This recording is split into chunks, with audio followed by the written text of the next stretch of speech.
Welcome to the Cowboy Entrepreneur Show, created and hosted by Scott Knudsen, to explore the crossroads of horses and business. On today's show, Scott visits with Ariana Strozzi Mazzucchi, a visionary leader, entrepreneur, and horsewoman. She is the founder of Leadership and Horses and Equine Guided Education, with clients all around the world. Now here's your host, Scott Knudsen. Hi, and welcome to the Cowboy Entrepreneur Show. I'm so proud you joined us today. Whether you're listening to us on KCAA, the NBC affiliate out in California, or if you're watching our podcast on one of our many platforms, we really appreciate it. Today, we have a very special guest. You're going to have a lot of fun today. Ariana Strozzi Mazzucchi. Ariana, she is a visionary leader. She's an entrepreneur, and she's a horsewoman. And she's a founder of Leadership, Horses, and Guided Education. And she has clients all around the world. We're going to learn so much and have so much fun today. Thank you for listening. Ariana, thank you so much for joining us. Thank you so much for having me. I'm so excited to get a chance to talk and get to know you better too. Oh my goodness, I've been looking forward to it.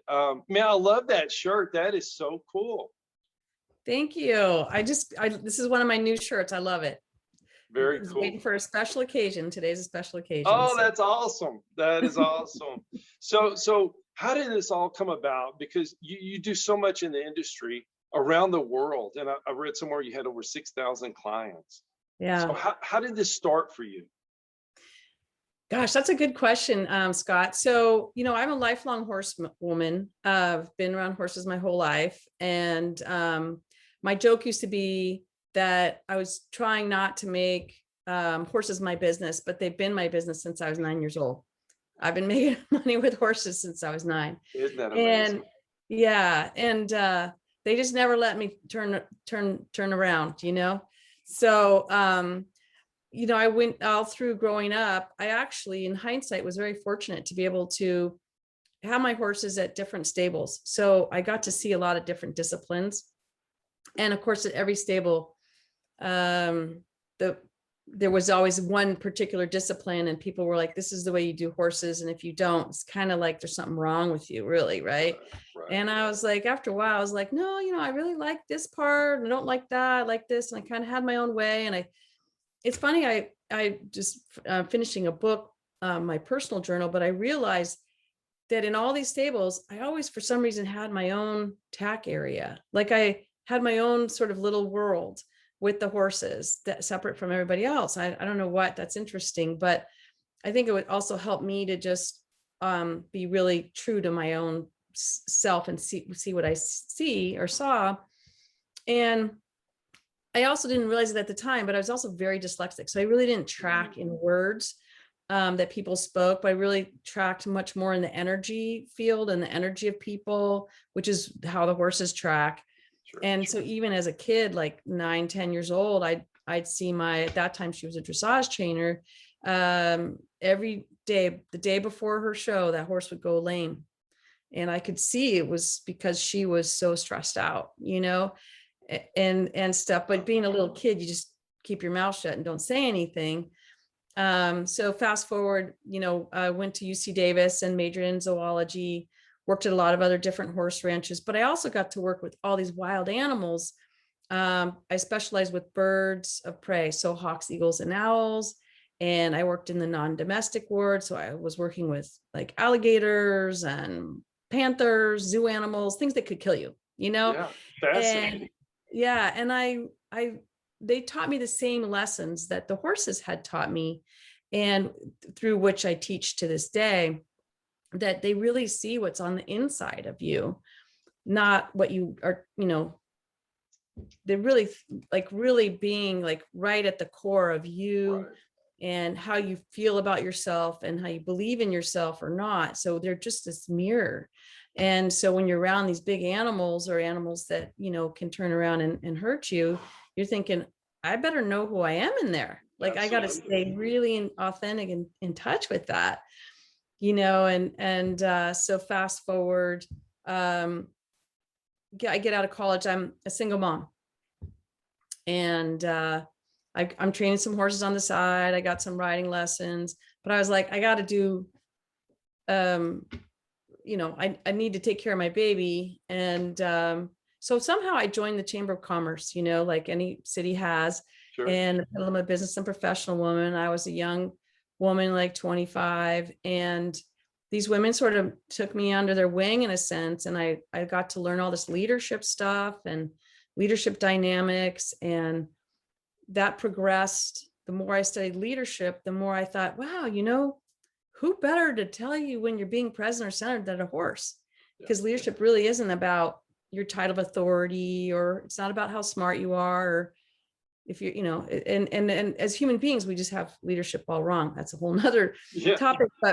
But so I was lucky enough that I had people accessible to me. So I started what I called leadership. At that time, was called leadership, somatics, and horses. And somatics, and I'm a young, pretty woman, and I'm sitting there talking about leadership, somatics, and horses. And I can see like people's eyes glaze over, and they're kind of like, okay, Ariana, that's nice. It's just like, no, it's real. It's real. You got to come see it. I was just so fascinated by it. And I just believed in it so much. Right. And so I'd had people that were leadership coaches, in leadership training programs. Aikido is a whole nother piece we can talk about, which is kind of really interesting little piece that relates also to Sally Swift. Okay. And what happened was everybody said, oh my gosh, this is what's happening in my real life, and there's like, it's happening in my home life. It's happening in my work life. And I was already working with, people developing their presence and their way of being. And I said, well, let's work with your real life issue or topic. I don't like to call it issue because it's not a negative, but with your real life moment, and let's see if we can make a change.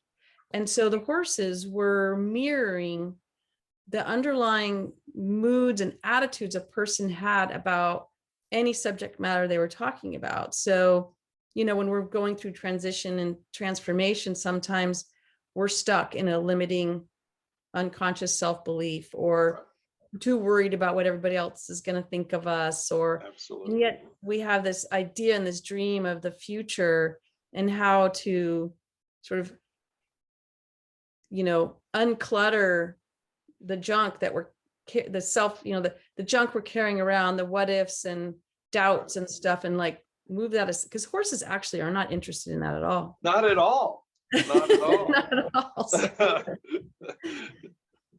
So it started like that. And then I mean, there's, I could go on, but about 1996, I got a call from Franklin Levinson, and he said, hey, what are you doing? Like, he saw me on the internet, and that's when the internet kind of started. People that were really savvy, started. And then in about 1999, the waterway opened up, and this work really started to kind of come out of the, like little corners. But if you think about Tom Dorrance's book, True Unity, mm-hmm. Like, here he was, this cowboy, what it was like 1940 or something like that. Yes. And he's talking about the mind, body, and spirit. Right. Yeah, absolutely. Absolutely. And yeah. And just like you, though, it's so perceptive. You were always at the forefront of so many different things. That's why I love spending time on your website studying you.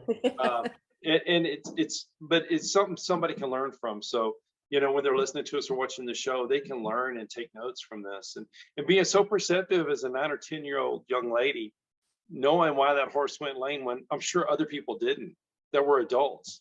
Yeah. In my journal, it's a very personal journal, but there's a chapter that I never was going to talk about. But it was the girl, the girls at the stables. There's a group of girls that came to the stables, and they were kind of like the mean girls, and there was one girl that was so mean to her horse. And I remember she would just start beating him out of nowhere. We'd just be standing around, and I would be like, hey, why are you doing that? You don't need to do that. I didn't do nothing. And then I'd start talking to the horse in silence, and he was, these horses that put up with so much abuse, miscommunication. I'm in awe of them. And Yes. I've always been a student of them. Like, how do they do that? Like, how do they not judge somebody? How do they keep showing up? How do they tolerate somebody? It's amazing. Like you say, just the communication part, it doesn't have to be a physical communication at all. Just by watching that. Yeah. Yeah. Well, and the whole body of work. So in about 1999, and this other work came out, there was equine facilitated, equine assisted. Those are more therapeutic models. Mine's a little more of a coaching model, coming out of more leadership and where do you want to move forward in your life? Although they're all applicable, right? Right. And so the horse is what I call the horse as the healer teacher. And sometimes the horse is the healer, and sometimes the horse is the teacher. Absolutely. And when we're doing this, Scott, we trade roles. Like for people that are horse people, sometimes this is the hardest transition to make, because as horse people, we're trained that the horse has to do specific things when we say for them to do it. And when we're doing equine guided education, with the way the horse is mirroring a person is the most important thing. And it's the information that we're gaining. Right. And so there's a whole like method to that to separate it from horsemanship. And as a professional horsewoman, I've had to learn, what hat am I wearing right now? Am I wearing my horse training hat, or am I wearing my EG hat? Yeah. And so I like the word guide, because it means to take one into unknown or unexplored territory. I love that. Scott will be right back with more from Ariana Strozzi Mazzucchi. Hi, I'm Scott Knudsen, host of the Cowboy Entrepreneur Show.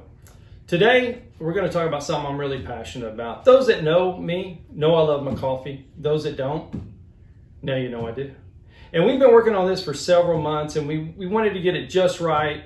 And we don't put our name on anything unless we feel 100% certain it's the best product we can get. And we've done it. I really believe we've done it. We've created a coffee line, 13 great flavors. I'm going to show you 3 of them. We have K-Cups in all 13 flavors. Here's a Jamaican Me Crazy. It's just a really great coffee. Everyone has great logos. It has a brand, the same brand that's on our horses, our trailers. That brand means something, and we wouldn't put it on here if it wasn't good coffee. We have whole bean. This is a great Honduran blend, and it's a whole bean coffee. We have whole bean in all 13 flavors. And then we have a ground coffee. This is a really great one. My wife and I really like this a lot, loved it. So we named it after our daughter, Haley's Blend. Everyone has the packaging and the logo of the show, our brand, and I hope you like it. I really believe you will. And we're going to have more flavors coming out soon. We're going to have the pumpkin spices, and then we're going to go to peppermint after that. And please send us your suggestions as well. You can find it at cowboyentrepreneur.shop. Think coffee shop. Cowboyentrepreneur.shop. Thank you so much.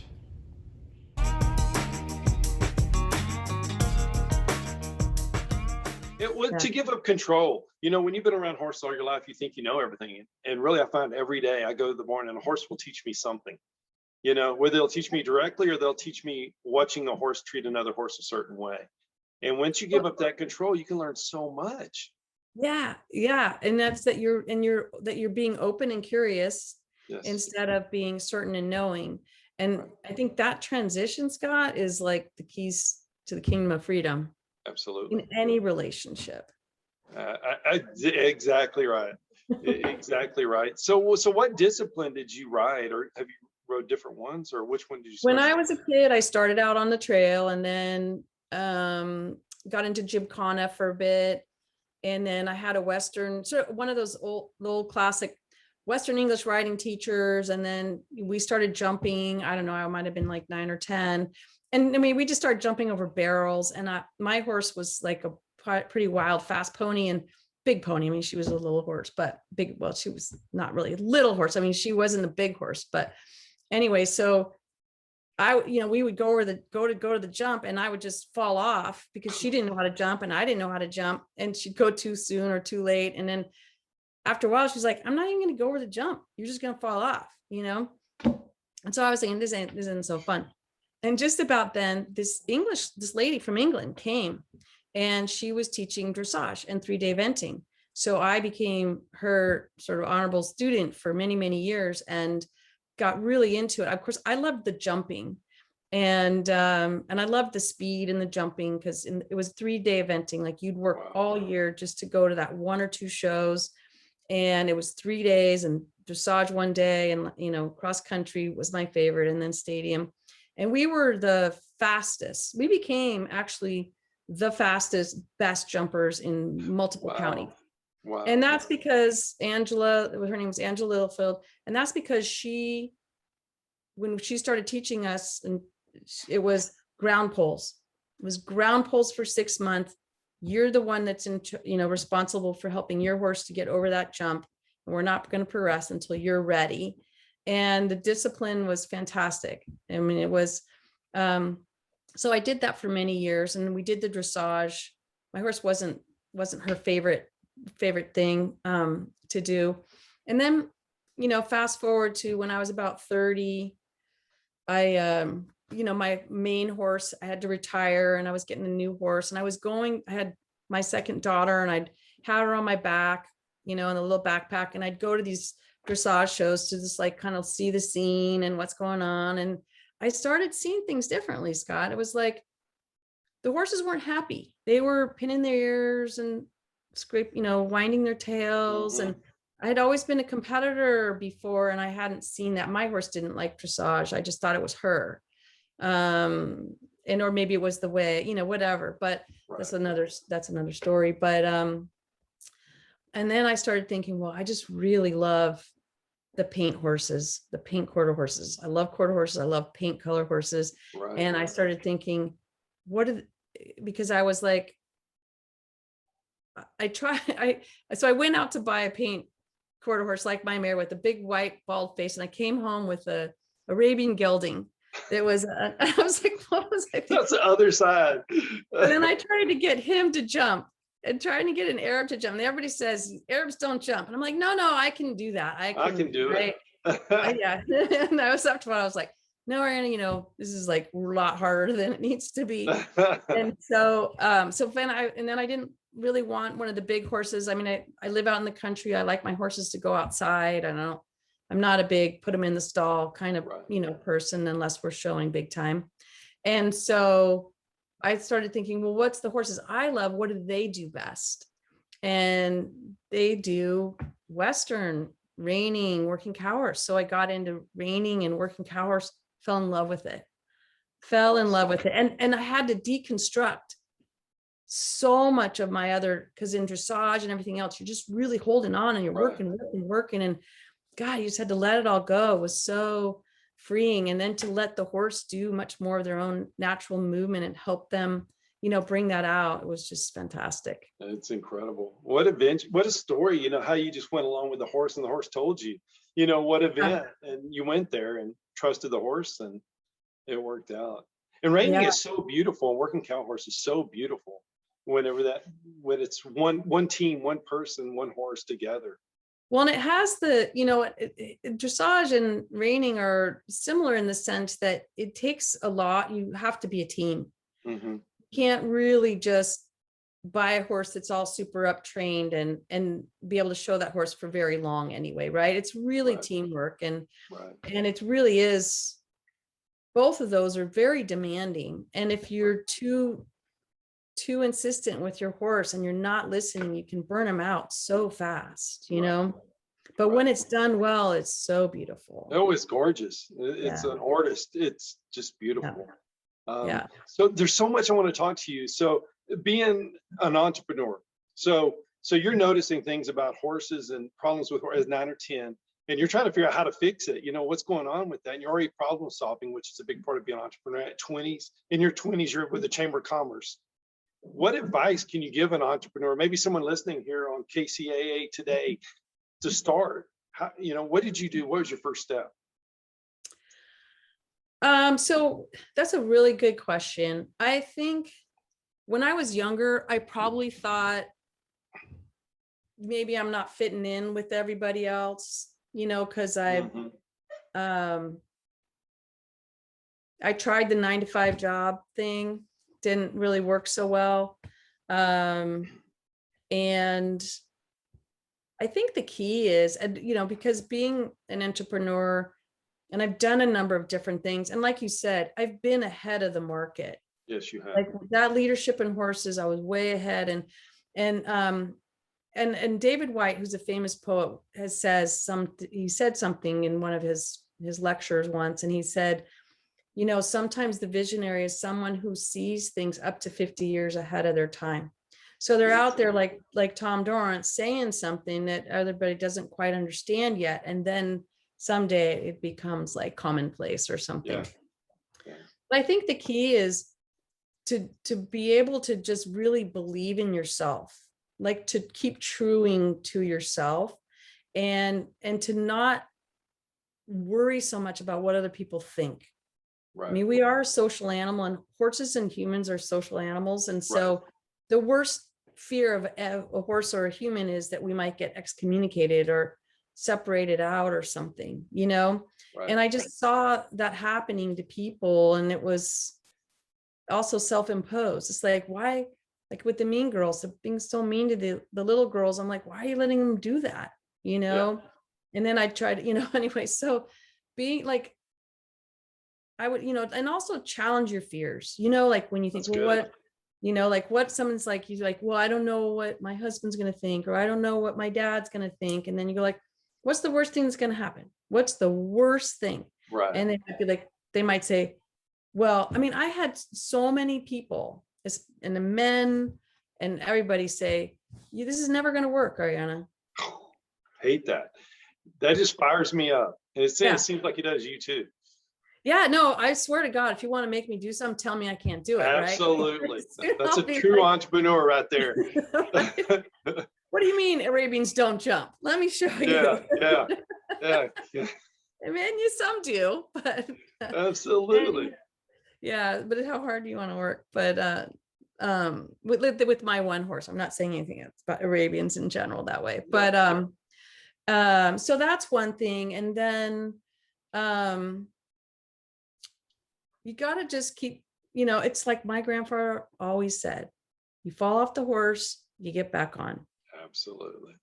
And, you fall off your horse, something didn't work, just try another way. And sometimes my mistakes have been the thing that really opened up the next door for me. It was my biggest learning curve, Absolutely. And always just asking, like, how can I improve? Mm-hmm. If somebody says, well, I don't like you, or I don't like what you're doing, and say, well, what would you like, or how would that be better? Not that I have to do that, but I'm just, and having this really like never ending curiosity for life, like what, and a lot of what ifs, like, and challenge, like that was the huge piece with the equine guide education, piece by piece, breaking down everything I knew about horses and all the things I'd been told, and learning how to just like, honestly, they're just really just listening to our energy and our intentions. That's all it is. That's what human beings listen to. So if we're walking around with our interior intentions of, no one's going to like me, no one's going to believe in me, well, that's going to manifest. Yes, it will. Yeah. And the other thing is to get out of your way, because I think too, sometimes as entrepreneurs, especially when we're doing things that are about, I mean, the hardest thing for me to do, Scott, is put myself out there. Yes. I can put everybody else out there, and then so this is a thing for entrepreneurs. So one thing I did is I would trick myself, and I'd say, okay, just pretend you're doing this for somebody else. And sometimes I'd even ask somebody else, like, would you write up something about me? Instead of, me. You do it yourself. Yeah. And that's another thing too. So every once in a while, I just go out and ask 5 people and say, I'd like, can you offer me who do you see me as being? What do you see in me? And then you just get this really consistent thing back. And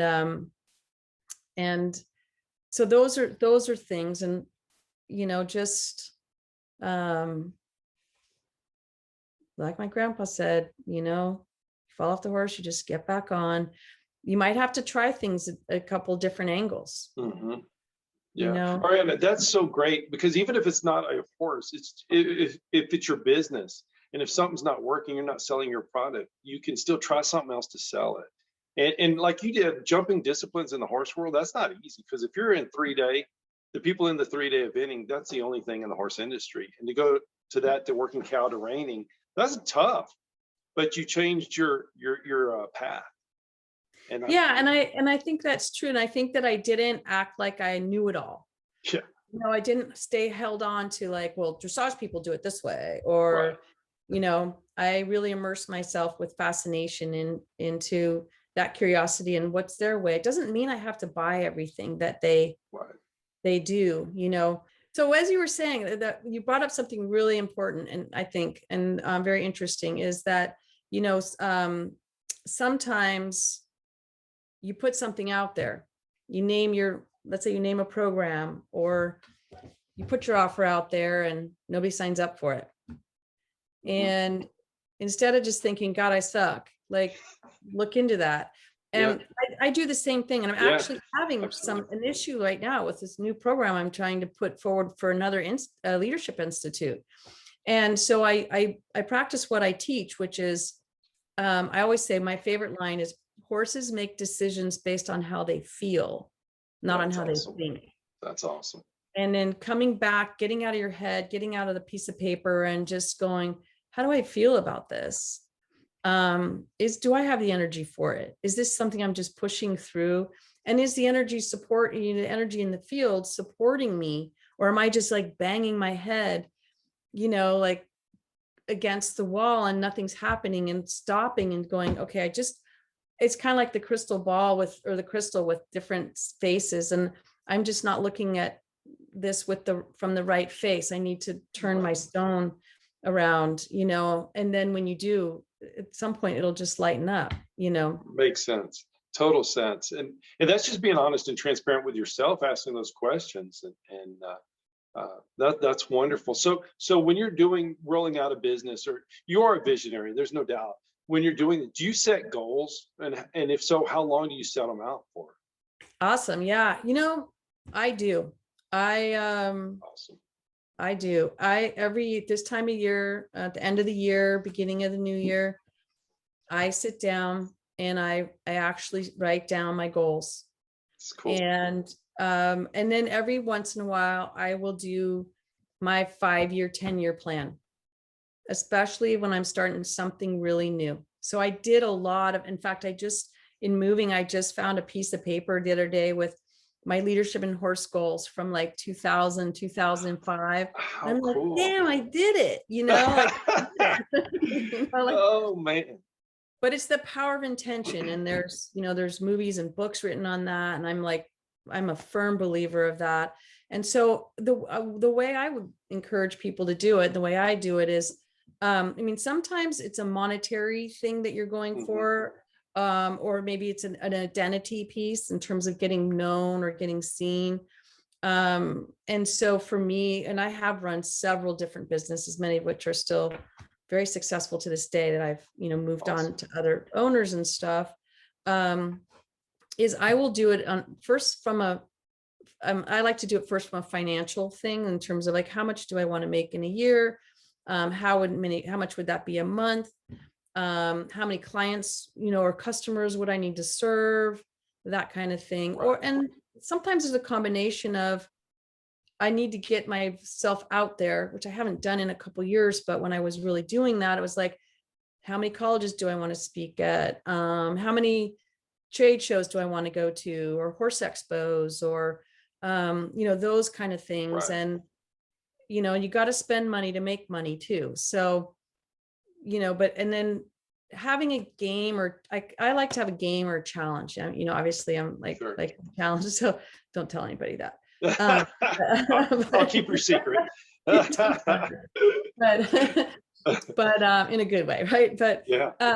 So it could even be like, once the business is going, so let's say you're already got a pretty good business going, sometimes it's good to just say, this is good for now. Any business is going to reach a point of plateau.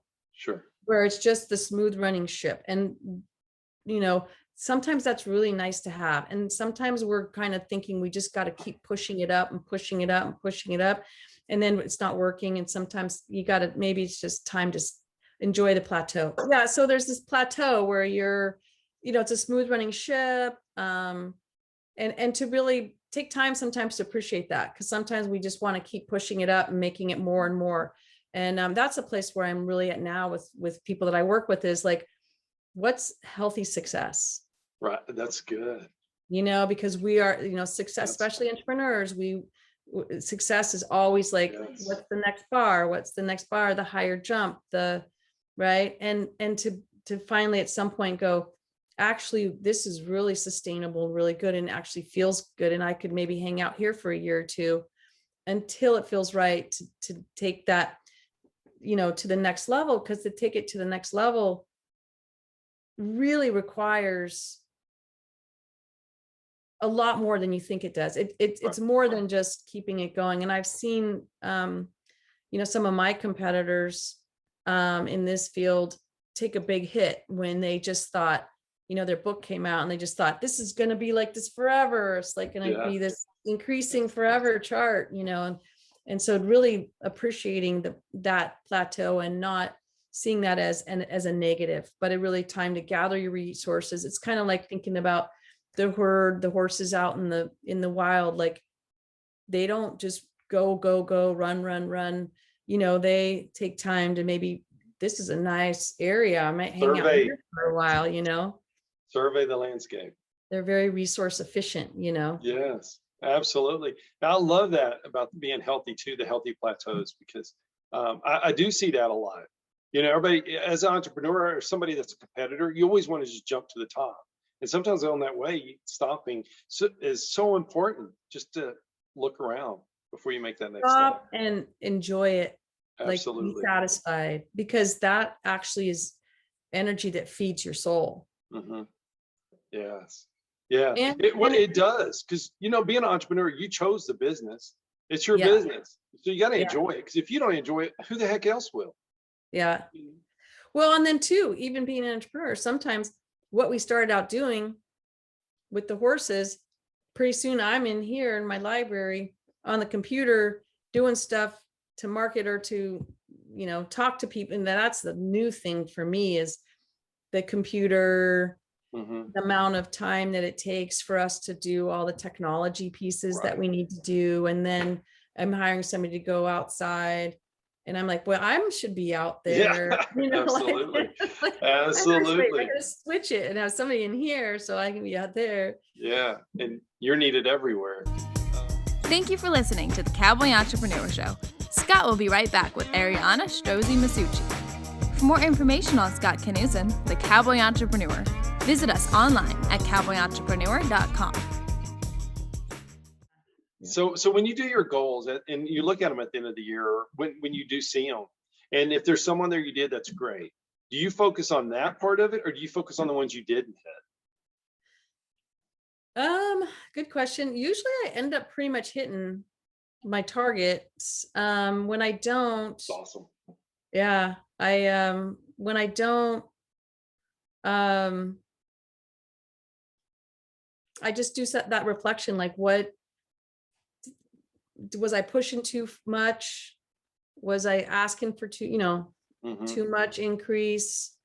And I think, you know, having done it for as long as I've done now, I kind of know what's reasonable. Like, this is a good example. Like, so if I say, because I like, I don't know, I like the finance piece. Like I said, it's the game, it's the increase, it's that kind of thing. Sure. And actually, no, usually most of anything that I make goes right back into the land, you know, absolutely. And that kind of stuff. But so let's say, for example, I set an amount for this year. I want to make this much money, and I will literally map it out by month, by number of customers or number of products that I have. And products could be like a workshop. It could, you know, clinic, things like that, one-on-ones, that kind of stuff. And then I'll monitor that every month. So I watch the ups and downs. And so during a month or two, if a month or two goes beyond sort of the average, then that's my wake up call. Right. And not just wait until the end of the year to go, oh, wow, why did that happen? I think that's such a secret that I think most people don't do, or they don't have time to do. I think it's so important. Don't wait till the end of the year to see where you're tracking for your goals. You do it Well, throughout and the other thing that I do, because I'm a really visual person, is I put a board up. I used to do this all the time, and actually I'm going to go back to it because it really works for me. And I'm because I'm really visual and hands-on. I also have my actual handwritten calendar. I don't do my calendar online. I write things down. That's what I have to do, you know? Right. Right. But I have this thing that I can just look at my wall. Let's say I have a class or a program I'm promoting, and anybody that has expressed interest, I write them down in one color. And then once I've talked to them and they're like, yeah, I really want to be in, then they get underlined. And then when they register and pay, then they get to be another color. So at a glance, it's kind of like putting an energy into it. And by doing that, they're people. So they're people who I know I can help change their life. Right. They're just not a name. There's I really care about that person. And I know she gets in this class, her dilemma will be solved. You know, that's so awesome. That is so awesome. So let's segue in, because that's perfect. So for someone to take a clinic or to learn about you or follow your teaching methods, what's the best way for someone to find you? Well, you know, okay, here's another one. Speaking of that, I'm in a slight branding transition.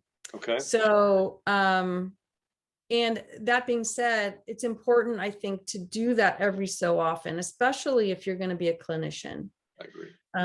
You know, a person who's training, and a wise old man once told me, he said, you need to change, you need to look at your curriculum and change it an average of every 7 years.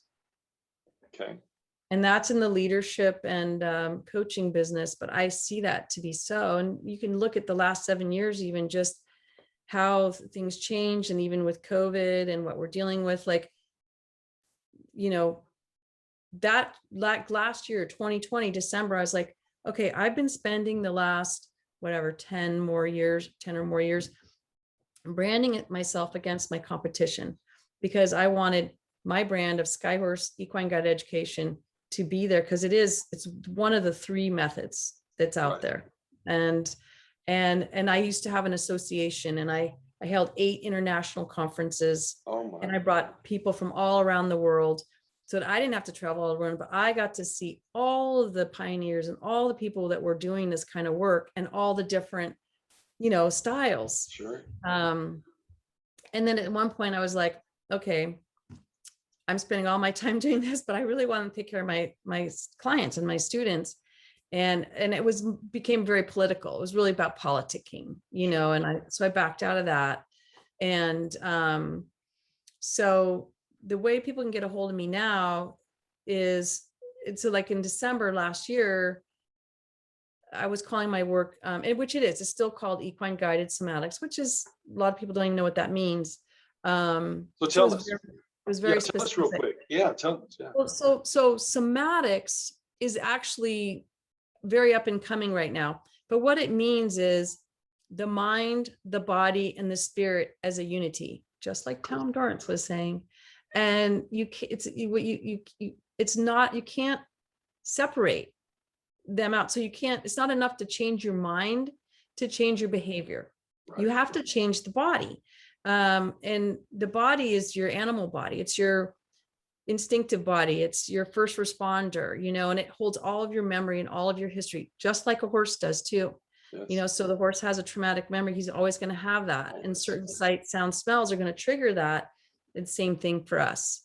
And so when we want to go through some deep change and transformation, we have to work with reconditioning our own body's experience to our environment, just like we would with a horse, right?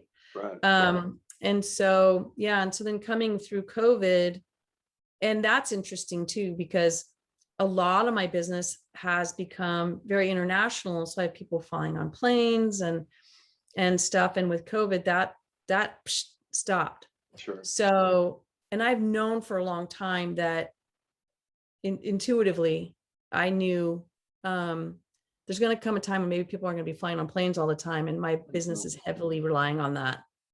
So I started to diversify at that point in time. And so right now, one of my classes is just simply called Horses Healing Humans. Because Awesome. that's what we need. We need, absolutely. We all need some healing. And so the way people can find me right now is they can look up my name, Ariana Strozzi or Ariana Strozzi Mazzucchi. They can look me up at SkyHorseAcademy.com and Casari Ranch.com. So Casari is CASARI Ranch.com. And in the new year, I'm going to be switching my website because I put them, separated them. I'm bringing them back together under one roof, but people will be able to find me that way. That's so cool. And so how did you come up with the name SkyHorse? SkyHorse, that's a good question. SkyHorse is like, I actually have I am also an artist, and that's one of the things of my new website. I mean, my horse work is going to be up on there. Exciting. Back up there. Yeah. But SkyHorse is looking up to like the new moon and just like all the possibilities. It's like creating new horizons in life and work. And it's all open. And when we're going through transition or we're going for our dream, I just think it's so important, like, to just think about the big picture. And when, being an entrepreneur, it's important. That's part of what being an entrepreneur is being the visionary, getting up out of your present moment and getting up in that big bird's eye view and seeing the future, connecting. I mean, to me, entrepreneurs are connecting two seamlessly different things together that other people would be like, you're crazy. Yeah. And what you're saying, whether it's the first of the year, somebody sees the show or listens to us on KCAA, or if it's the first of the week, there's always something, there's always something to do that can help you in a positive way. And that's what's so inspiring. That's why I'm so excited about you being on the show. Doesn't matter when you start, you just got to start. Absolutely. Yeah. I mean, like last year I was like, hey, Ariana, you actually haven't done your sit down and do your vision work. Right. And it was mid-year and I did it. And 6 months later I moved. All whatever was stuck about in terms of me moving my business forward is now unstuck. Amazing how that works, isn't it? Yeah, I love it. A little focus. Oh, it's so great. And I did the years, and I'm sure you do too, to do the years, but even weekly, and somebody's watching could say, this week my goal is, and it could be one small step, but as soon as you do it, the next week could be two. And it just transitions on from there. I think in the beginning, you're right. And that's really important. In the beginning, it's here's my year, here's my month, here's every week. And it's very concrete. You go, wow, I would need 5 clients a week to get my 20 clients a month, or I would need to do, 10 programs a year. Is that feasible? Because I've got winter. And then if it's not feasible, then maybe do I raise my prices? Yeah. And that's the other thing is that's always the kind of most challenging, I think, is being willing, to raise your prices. And especially in the horse world where exactly. Yes. So how can somebody if they think, okay, I need to raise my prices, my product's proven, how can somebody mentally go in there and do that? Because that's scary for a lot of people. I'm glad you brought that up. That's really hard, no matter if they're a saddle maker or horse trainer, whatever they do, it's scary. Right. It is. And this is where you trick your mind. So one is go out and see what else everybody is charging. Maybe not even just in your area. So again, doing that panoramic view, because sometimes some regions are really, really undercharging compared to other regions, and just kind of getting a feel. Look at somebody who you respect. What are they charging? And then the other thing is because I work with lots of people just starting out, right? and they just think, well, I don't really know, I'm not that experienced yet. And so, like, and that's not going to sell anything. No. Right. And so if you underprice yourself, people psychologically will think, what's wrong? 100%. Absolutely. So the way to trick is, I charge $225 an hour. And this is for my leadership and horses coaching.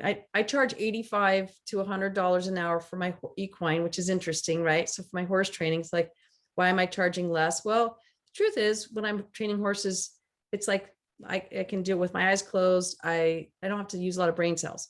But when I'm doing equine guide education, it's a lot more brain cells. So it's, let's say, $225 an hour.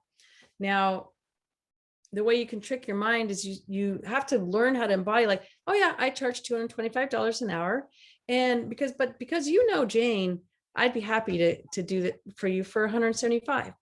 But you watch their body language. And if they go, oh God, like $225, like, then you go, well, I'd be happy, and then even what I did in my early years is, if I was putting it out there like that and I wasn't getting it back, there was a couple times where I would just do pro bono, especially when I was Chamber of Commerce. I would get some of these people and I'd say, hey, I would love for you to come and be a guest at my clinic this weekend.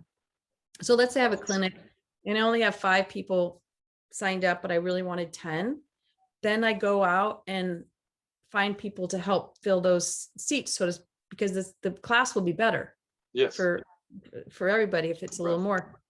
And so, so I'll find guests, somebody who, if they saw this work and saw how amazing it was, they would be referring people. And also sometimes just a gift to somebody who Right. has been generous to me, and here's a gift. And if you can't make it, give it to somebody else to be in the class. And it's outside the box thinking, but totally makes sense. Yeah. Totally makes sense. Yeah. I think that's what makes you such a great entrepreneur, but also a great teacher, is the way to fill up a class when it's your first class, and how do you do it that's going to help pay off dividends, where that one free seat you gave away might be 10 sold seats within the month. Well, so I one of my first best clients in the corporate world was the founder of the Institute for Women's Leadership. And she did my work. She thought it was amazing, because she was in one of our leadership classes, and she really wanted to bring it to her leadership women, but she was really worried about what they were going to think. And we went around for about 2 or 3 years. And this happened to a couple other leadership things too. And finally I said, hey, Riona, look, let me just do pro bono. Let me do a whole day for your people and just see. And if it doesn't work, it doesn't work. And she put it on the side of her program. So if it didn't work, it didn't make her look bad. And it was like profound. So she put me on the first day of her 6-month executive women leading change programs. Wow. Because she could see everything she needed to see about each of her clients that she needed to work on. And she knew that, because with doing this equine guided work, we can get to the core topics and issues in minutes versus months, 6 months or more. And so I was in her institute for years after that. And that's how I got into other leadership programs, was by doing the pro bono. What a great way, and great concept for you, but also for her to take that opportunity. So exciting. So let's talk books. So not only you do the entrepreneur, you do the education, you write books, and you wrote many books. Would you, if you have one, would you mind showing and maybe we can talk about how you started that? How did you start writing books? Oh gosh. That's a good question. My first book is Horse Sense for the Leader Within. Awesome. And this is the second edition. And the first one was, Are You Leading Your Life, or Is It Leading You? Was a subtitle. That's a great question right there. That's awesome. Yeah. And this one is an equine guided approach to leadership. So I was fascinated with what I was learning and what I was seeing. And I was like, as I was taking leadership programs, I was doing this work, and I was like, gosh, there's so much in leadership and horsemanship that's the same. Yes. And so I became the student of that in a very, specific way. And I started writing this book. Took me over 4 years to write this book. And I actually had a publisher for it, and she wanted me to write stories about horses and women. And I was like, no, I want to write. So I ended up self-publishing it, but it's out there still around the world, and it's getting translated into German now, and is a significant resource. And I really wanted to write it whether you were a horse person or a leader. Like you didn't have to be a horse person to read the book, and you didn't have to be a leader to read the book. I like love that. Really wanted, yeah. And again, the publisher, everybody said, you can't, that's not going to work. You need to pick one. And I was like, no, this is what I'm gonna figure this out. Right. And so in this one, there's the 9 principles of what I call intuitive leadership, which is that sensate leadership, before the words. And, in human sciences, we've shown that less than 7% of our communication is word content. The rest is body language.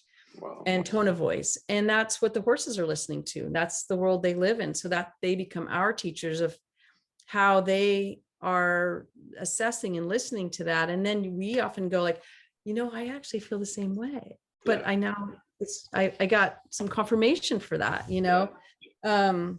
and so three of the 9 is our nature. Like, so we're a social animal. We're born to be part of the whole or herd. And we have an innate desire to contribute and to be of value.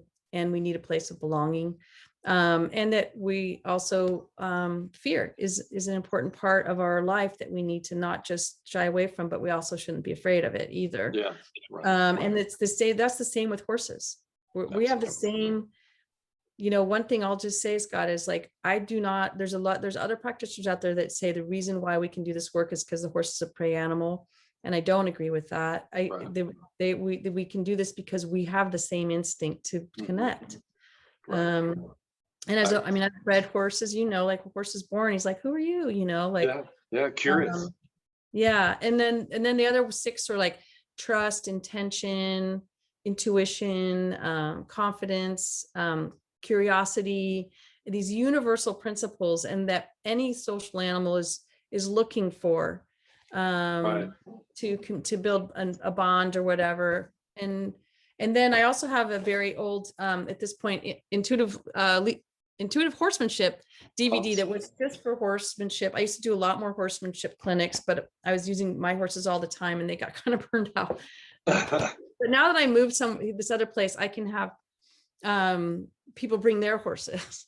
Very cool. So I really want to get back into some of the horsemanship clinics. And then I do a certification program where I train other people how to do equine guided education. And it's basically 15 days plus some online work. So it's a 3-day and a 10-day and then online stuff.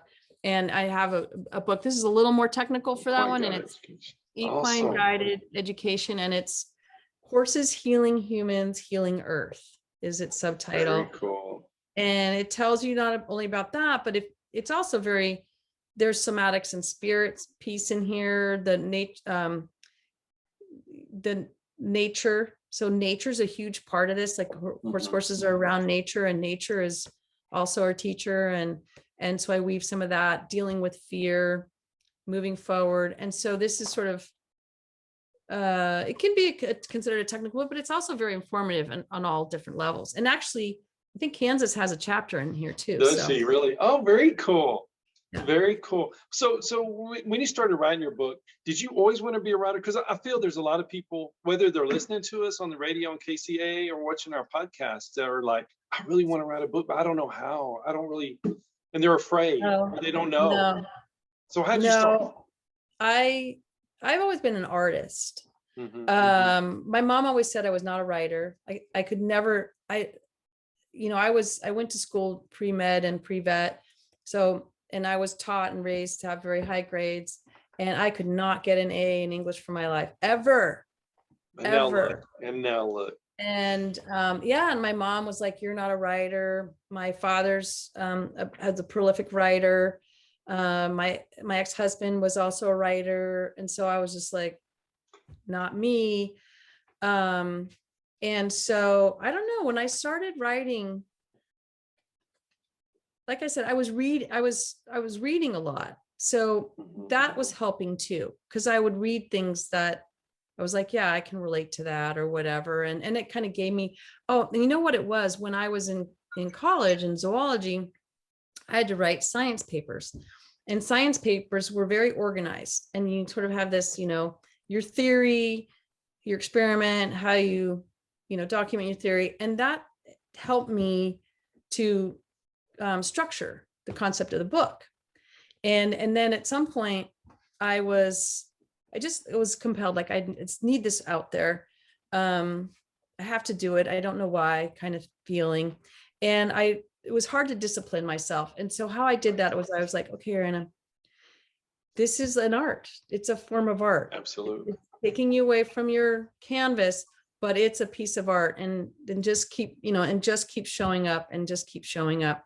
And so that was the big piece. And then just another opportunity here. Because I tell all of my students, especially the ones that are in the equine guided education, I tell them that the importance of journaling, that they should keep, and even if you're horse training, you're training your horse. Absolutely. I even do that with my students.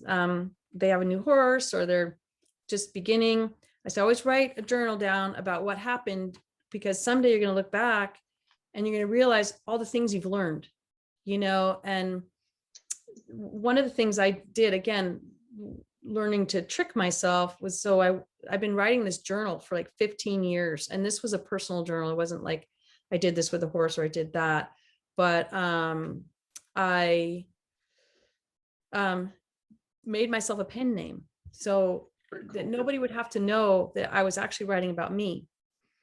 But I was going through a divorce, and I was trying to understand what happened and how I got there. And so my pen name, Emma, so she lives in the animal world, and animals talk to her, and and it's a very private little world, which is my world.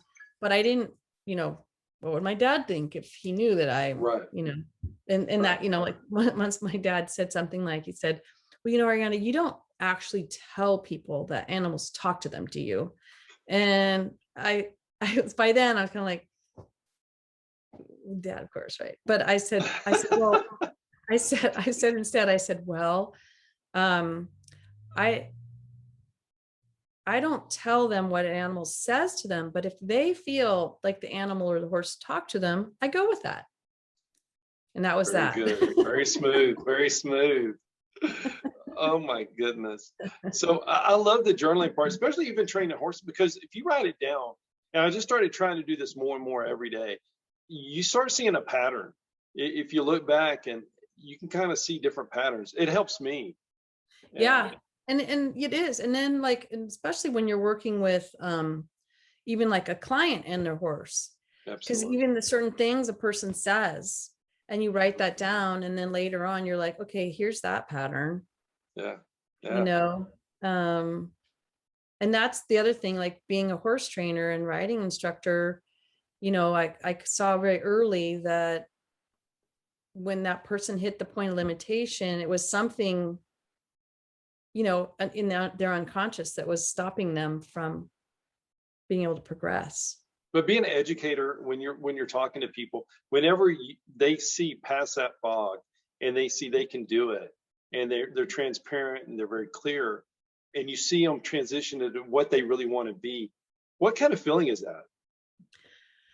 There's nothing else like it. I mean, I'm still amazed and blown away by what I get to see, the transformations people make. Sometimes in these sessions, people will make a transformation in an hour. Like it's like the light switch went from off to on, and they just went, wow, I've been perceiving this thing in my life this way, and now I see it different. Or or sometimes people will keep going back over some old story or old situation, and the horse is just like not interested. Like there's just no energy there. Right. And then they'll be frustrated, and then they'll start talking about something they're interested in, and the horse comes up and stands with them and wants to hear all about it. I mean, it's just amazing what the horses will mirror these underlying attitudes that we have. So like recently I had a 3-day class, and this woman, she wanted to talk. She was, she has breast cancer. She wants to write a book. She works, she has a rehabilitation center for people who've gone through accidents. And the horse, my horse, born on the ranch, started doing this weird kind of crow hopping thing and getting kind of aggressive with her. And he had done it the day before when the horses were just loose. So I had to go in and kind of get between him and say, okay, what's going on? And she was like, well, that's like my brother. He's been really violent with me lately. He has PTSD, and he has these episodes, and he's gotten really violent. And so it was like, that's what really the topic was, that she needed to look at, to how to have a boundary for herself, Wow. Yeah. Wow. So incredible just to be around that and see that, and then get somebody on the right path. There's something so they see it, but they don't understand it. And to be the one to help them get there. Oh my Well, it's like, what it's like? It's like, and it's not just the horses that do it. If you set up the right kind of container, or like this, I call it this open space, other animals like raven, eagles, even weather will start to participate. But really it's like an energetically, like as a human animals, we overload ourselves with mental clutter, like all the doubt, and I'm not good enough, and my mom said, and my dad said, and this and that. And it's to the animals, it's so unappealing. They don't find it interesting at all. And they don't, they're just sort of like, when are you going to be done with that? So get rid of that trash and just be done. Yeah. But that's hard for somebody, that's hard when that's all they hear is just outside noise, the filter noise, just to let it all go and focus on that. Well, so here, back to being an entrepreneur, or how we can tie that together, is the more you do your own self-development work and being in the self-development field and everything on, you come back full face, like, we're making everything up. Yeah. Everything's a story. Yes. Everything's a story. And so what story do I want to be in, the pity party me story, or do I want to be, I can do this story? Right. And it's not like, I'm not saying that we're going to be able to turn off completely that little self-doubt monster, but we certainly don't want it to take up all my airtime and all my space and run my show, and that's why are you leading your life, or is it leading you? Sometimes I am leading my life, and sometimes it's leading me. And that's a time to come back to like the plateau. How are we going to change that? Yeah. Absolutely. The mesa, right? The mesa. Absolutely. Man, this has been the fastest hour. It's so fascinating just talking to you, and you're visionary, and I love it. And I'm so glad the audience gets to learn from you and take a class from you. So what's next on your agenda? Because you have so many things, from the teaching to the books to the horses. What's next for you? So my 2022 is looking like, so I just moved to another ranch. I've moved ranches 3 times in the last, 7 years, which is a little crazy. That's tough. That's tough. Yeah. I don't know why exactly, but it's happening. So settling in here, redoing my website, I'm keeping my horse programs going, my SkyHorse programs. I'm probably going to, it's such a much better place now to be able to do more just horsemanship clinics and really helping people with their horses. And I also want to get my art back out there more. And I used to be a professional artist, so that's sort of my fun time piece, like my creativity piece that I want to carve out some of my time. And also the other thing that I'm really into is medicinal plants. So not cannabis, but like things like chamomile and California poppy and echinacea and all that stuff. And taking that, I've been doing that for family and friends for many years, and wanting to make that a little bit more of a professional offer. So my new website will be our Casari Home and Garden. So it kind of encompasses everything. Home is where the heart is, home inside, home outside, and the balance of all that. And that kind of holds everything of me and I think too, of being an entrepreneur, like find your slogan, Yeah. your one-liner. So mine is, reconnecting people to land and nature so each can heal the other. So everything I do Beautiful. connects to that. Yeah. So beautiful. I love how it's all connected, because everything you're doing so much, but it all comes back to that. Yeah. I mean, some people could probably think, God, Ariana, you're doing all these things. And people always say to me, like, how do you do everything you do? And I'm like, I have no idea. And I don't really want to think about it, but I do know I have to keep it this era of COVID and the climate change and changing world that we're in is really about simplifying and just sort of narrowing in and, targeting and doing applying the right part of you in the right place at the right time. Right. So keeping it simple, but still working hard at it. Yes. Keeping it simple, but maybe not hard. Like that's another thing that's interesting. That's another conversation we're gonna have to have about working hard. I've done a lot of work on that. But maybe it doesn't, yeah. So like, I think about the workhorse, it was always such a strong ethic, like, hard work. And then, having some of my own health scares, like, okay, wait, maybe I need to change that a little bit. Working smart. Well, and what it is it's when I'm working hard, I'm like dedicated. I'm right. I'm committed to something. And so how we can be dedicated and committed and let go of it being hard. That's great. That's great. Yeah. Well, man, I'm so glad your artwork's going to be on your website too. I can't wait to see it. I'm really looking forward to it. And I enjoyed bouncing around your website too and reading all the stuff you do. It just really helps people. And that's what's so great about it. But I really appreciate you being on the Cowboy Entrepreneur Show today. Thank you so much. I'm so excited. I can't wait to hear it again. And it's so good to meet you. And I hope we get to cross paths in another way. And you're doing such great stuff in the world. And horse people and people who love horses need some entrepreneur conversations. So I'm glad to hear that. Well, that's why you're so important to be on the show. We really thank you so much. I really enjoyed it. Awesome. Me too. All right. Thank you. Thank you to all the great sponsors of the Cowboy Entrepreneur Show.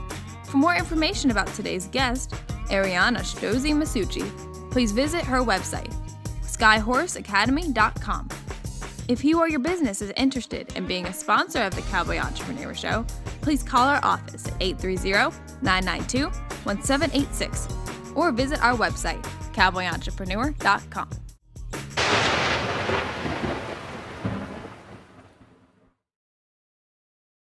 Hi, I'm Scott Knutson, host of the Cowboy Entrepreneur Show, heard on KCAA, Wednesdays, 6 p.m. Pacific. I'd like to talk to you about something I'm very passionate about. Those that know me know I love my coffee. In the morning, afternoon, and even late in the evening, I enjoy a good cup of coffee almost any time of the day. Now, my team at the Cowboy Entrepreneur Show has been working for several months on creating and introducing our own brand of coffee. We wanted to make sure that we got it just right. We don't want to put our name on anything unless we're 100% certain that it's the best product available, and we've finally done it. We have created a wonderful line of coffees, 13 fantastic flavors offered in whole bean, ground, and K-cups, any way you like to brew your coffee. Now, each of our coffees carries our brand, the very same brand that we put on our horses, our trailers, and our chaps. So you know that this is a quality product. And we only use 100% Arabica beans, the very best beans available. Just listen to some of these wonderful blends and flavors. Jamaican Me Crazy, Honduran San Marcos, Chocolate Cherry Amaretto, Breakfast Blend, and my very favorite, Haley's Blend. A coffee so good, we named it after my daughter. You can order these coffees today by going online to cowboyentrepreneur.shop. That's cowboyentrepreneur.shop. And if you order today, you can get an extra 10% off your final purchase just by entering the promo code COWBOY on checkout. Remember, that's promo code COWBOY for an extra 10% off. Just go to cowboyentrepreneur.shop to order your coffee today.